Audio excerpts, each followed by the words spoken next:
Hello guys, Lingua Franco here, welcome to my channel. Today I'll be talking about some English nouns with irregular plural forms. This is the list of the nouns that I'm going to talk about today. First, I'll talk about the mostly used irregular nouns in English. They are shown in these two tables. I guess that you are already familiar with most of them. Child, children, man, men, woman, women, person, people, persons, tooth, teeth, foot, feet, ox, oxen, mouse, mice, goose, geese, louse, lice. Next, I'll talk about some invariant nouns. Invariant nouns are those nouns that do not change their forms when changed to their plural forms. For example, we have sheep, deer, cattle, and fish. One sheep, two sheep, one deer, two deer, and so on and so forth. And also there are some nouns belonging to the above categories, such as reindeer, elk, buffalo, bison, salmon, tuna, etc., that are also regarded as invariant nouns. And also we have nouns that are plurals by themselves, such as pens, scissors, headquarters, etc. So we have one pair of pens, two pairs of pens, one pair of scissors, two pairs of scissors, etc. And next, I'll be talking about some noun endings. When you see these noun endings, you may guess that these nouns may follow some irregular rules. The first noun ending is us. This us ending comes from Latin, because in Latin, the way to change a noun ending in us is to change the us to I. Some English words also retain this rule. For example, the nouns in the left-hand side table all follow this rule.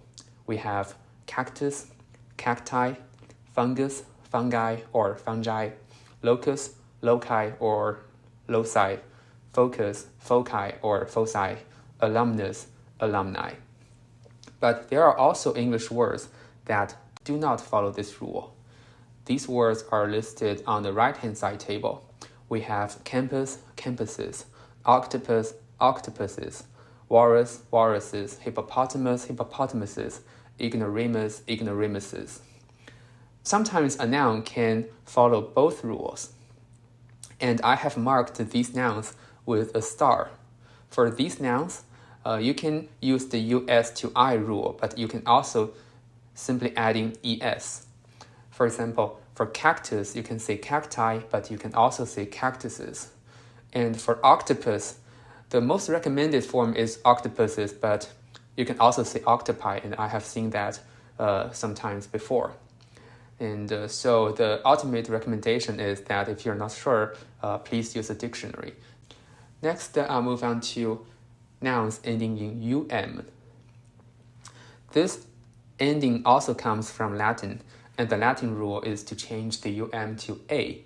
So we have the words as shown in the left-hand side table: bacterium, bacteria, symposium, symposia, maximum, maxima, minimum, minima, optimum, optima.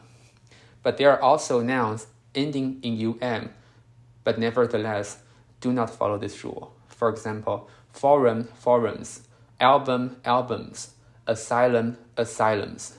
Again, I marked nouns that can accept both rules with a star. For example, symposium, you can say symposia or symposiums. Both are right. And for forum, instead of forums, I have also seen fora. That is also considered acceptable. Again, if you're not sure, please use the dictionary. The next ending is a, and the rule is to change a to ae. Alumna, alumni, larva, larvae, pupa, pupae. And for the words marked with a star, the other plural forms also exist.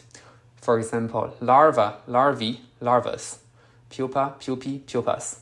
Both plurals are acceptable. And the next ending is on, and the rule says change on to a. We have phenomenon, phenomena, criterion, criteria. But this rule is not very common in English. For most words ending in on, you still form the plural form by simply adding an s. If you're not sure, please use a dictionary. But for this one and the previous one, words ending in on or a, I would recommend simply adding an s, and you will be correct 99% of the times. The next type of words are words that end in sis, and the rule is to change sis to ses. Crisis, crises, thesis, theses, hypothesis, hypotheses, oasis, oases, analysis, analyses. And finally, we have the ending ix or ex, and the rule is to change them to ices. Matrix, matrices, index, indices, codex, codices, apex, apices, vertex, vertices, and vortex, vortices. Here again, the star means that the word also accepts the other plural form. You can simply add an es to the singular noun to form its plural form. So for matrix, you can say matrices, but you can also say matrices. Index, you can say indices, but also indexes. So again, if you're not sure, please use a dictionary. This is the end of today's video. Thank you for watching, and if you find it useful, please give it a like, and I'm hoping to see you in my next video.